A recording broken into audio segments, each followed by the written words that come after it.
ببینیم که الگوی غذایی فستینگ چه کاری رو انجام میده که این همه ادعا داره توی کاهش وزن.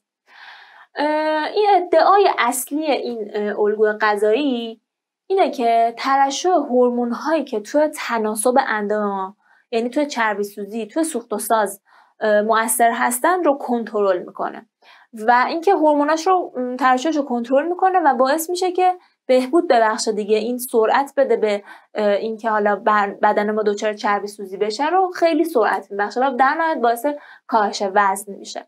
ما زمانی که غذا دریافت میکنیم خب قند خونمون میره بالا، به دنبال اینکه قند خون رفته بالا انسولین ترشح میشه که قند خون رو بیاره پایین و حالا اون مواد غذایی که اومده توی بدن ما رو انسولین میبره میرسونه به سلول ها به شکل قند و سوخت اصلی بدن ما قنده. و فکر کن که تو هیچ غذایی و هیچ خوراکی رو دریافت نکنی و وقتی که این خوراکی ها رو دریافت نکنی قند خون شما خب دیگه بالا نمیره، انسولینی هم ترشح نمیشه. انسولین به طور کلی هورمونیه که برای سلامتی بدن ما لازمه، یعنی فکر نکن که برای بدنت ضرر داره، اصلا اینطوری نیست.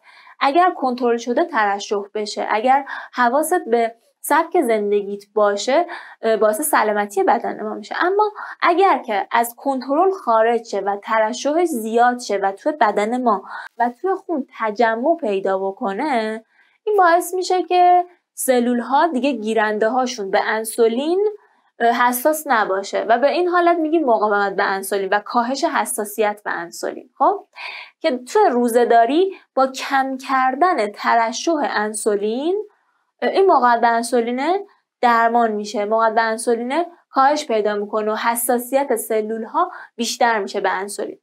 بچه اینا رو نگاه کن، اینایی که اینجا گذاشتم تعداد دفعاتی که انسولین ترشح میشه. صبحونه خوردم، میان وعده خوردم، نمیدونم یه دونه میوه خوردم، یه دونه کیک خوردم، همه اینها خودش باعث میشه هی انسولین ترشح شه، هی انسولین ترشح شه. حالا تو فکر کن تعداد این دفعات خوراکی ها رو کمتر کنی، دفعات دریافت کالری رو تو بدنت کمتر بکنی، چه اتفاقی میفته؟ ترشح انسولین هم کنترل میشه. در نهایت چی میشه؟ روند چربی سوزی خیلی بیشتر میشه. پس ما اولین کاری که باید بکنیم توی رژیم فستینگ و رژیم فستینگ برای ما انجام میده اینه که اینها رو و ترشح انسولین تو بدن ما کنترل میکنه در اثر بی‌غذایی، در اثر غذا نخوردن و فقط توی یه تایمی که ما مجاز به غذا خوردن هستیم ترشح انسولین رو داریم.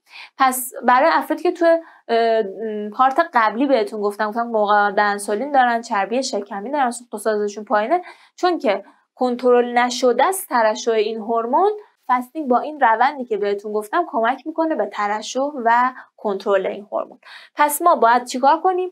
بیایم اینها رو تعداد دفعاتش رو خیلی کنترل شده تر انجام بدیم. خب اگر این بی‌غذایی یعنی روزه‌داری ادامه پیدا کنه، بدن از منابع چربی ها بیشتر استفاده میکنه. بدن وقتی که خب از قند و کربوهیدرات یعنی اون سوختی که تا الان داشته استفاده میکرده خالی بشه، خب میره سراغ یکی دیگه از منابعش، میره سراغ انبار چربی ها. خب و حالا میره از چربی ها برمیداره و برای اینکه بیشتر از این چربی ها ورداره ما با مدت زمان بیشتری داریم. به خاطر همین میگم فستینگ رو باید دوره‌ای انجام بدیم. تو هفته اول توقع معجزه خیلی زیادی و اینکه کاهش وزن خیلی زیادی رو نباید داشته باشین، باید به بدنتون زمان بدین. دقیقاً این بی‌غذایی یا میشه گفت چربی سوزی تو برنامه غذایی، تو رژیم غذایی کتوژنیک که تو دوره کتوژنیک کامل بهتون توضیح دادم هم اتفاق میفته و فقط تفاوتش تو اینه که کالری که ما تو زمانی که مجاز هستیم غذا استفاده بکنیم یه کالری رژیم بالانسه و دیگه مثل کتوژنیک نیستش که بر پایه چربی ها باشه.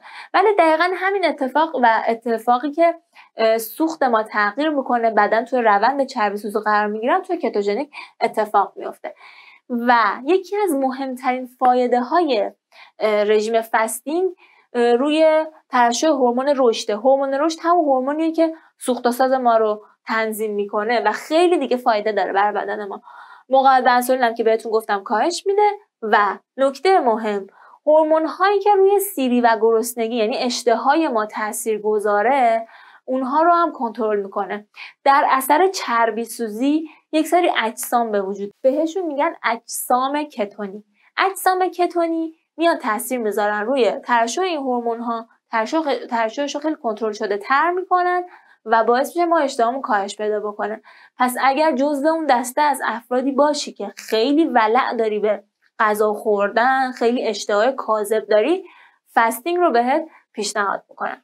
خب بریم ببینیم که فستینگ عوارضی هم میتونه داشته باشه. بله، اگه سرخود بری سراغ فستینگ، اگه بیای یهو خودت بدون اینکه دوره آموزشی دیده باشی، بدون اینکه اصلا چیزی بدونی شروع کنی به روزه‌داری و اینکه این رژیم رو بگیری، میتونم بهتون بگم بچه‌ها 70% مراجعین من بعد از ماه رمضان وزنشون افزایش پیدا میکنه. چرا؟ چون فکر میکنن روزه ایم، هیچی نخوردیم، تو اون زمانی که افطار و شام و سحریشونه انقدر کالری دریافت میکنن، انقدر کالری مازاد دارن، انقدر از کربوهیدرات‌های ساده استفاده میکنن که اصلا وزنشون بیشتر هم میشه، نه تنها کم نمیشه بلکه بیشتر میشه.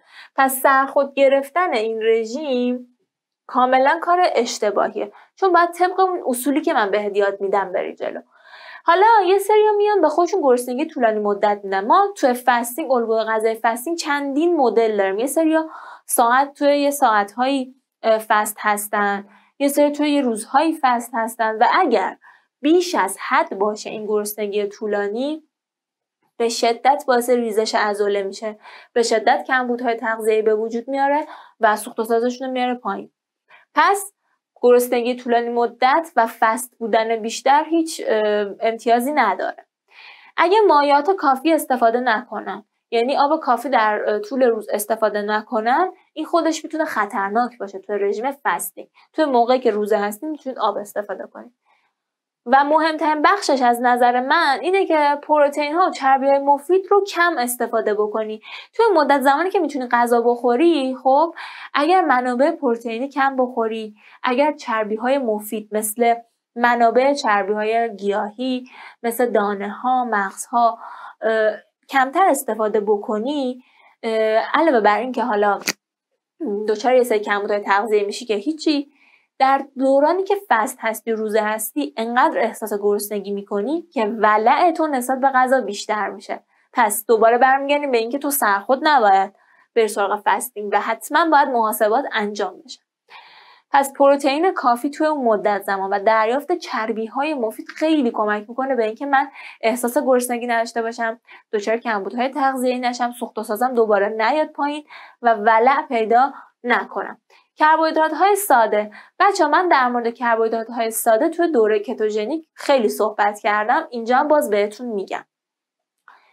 مثلا توی ماه رمضان ما زولبیا بامیه داریم، شله زرد داریم، حلوا داریم. خب طرف به جای اینکه بیاد مثلا از مواد غذایی که ارزش غذایی داره براش اونا رو بیشتر طرف رو سیر میکنه و اینکه حالا کالری که به بدنش میرسونه کالری خوبیه، میاد از حالا شله زرد و حلوا و شیرینیجات و اینا استفاده میکنه و این خب خودش باعث میشه که دچار اضافه وزن بشه، چون که ارزش غذایی خاصی ندارن، کالری زیادی خورده و اصلا سیر کننده هم نیست و خب این خودش اجازه میده که کالری دریافتی مازاد بشه و دچار اضافه وزن بشه. و اگر فعالیت کافی نداشته باشی در طول فستینگ، دیدی تو ماه رمضان افراد فقط میخوابن، فقط میخوابن و این فعالیت رو ندارن و این خب خودش خیلی میتونه خطرناک باشه واسه سلامتی ما و برای اینکه ما برسیم به تناسب اندام که در نهایت باعث یه سری کمبودهای تغذیه‌ای میشه، باعث میشه که پوست ما شل بشه، تو ظاهرمون مشکلات پوست و مو و ناخن رو میبینیم و اینکه باعث سردرد، سرگیجه و در نهایت یبوست میشه. همه این مواردی که بهتون گفتم رو باید رعایت بکنید تا این خط آخر به وجود نیاد. یعنی باید کربوهیدراتات رو بدونی چیا بخوری، پروتئین، چربی مفید رو بشناسی، اونها رو بیشتر استفاده بکنی، آب کافی بنوشی، گرسنگی دقیقاً همون تایمی باشه که من به تو میگم و فعالیت بدنی داشته باشی و دقیقاً برنامه رو علمی بگیری. همین چیزی که دارم بهت یاد میدم. در ادامه بریم با انواع فستینگ آشنا بشیم و اونها رو بهتون دونه دونه معرفی کنم.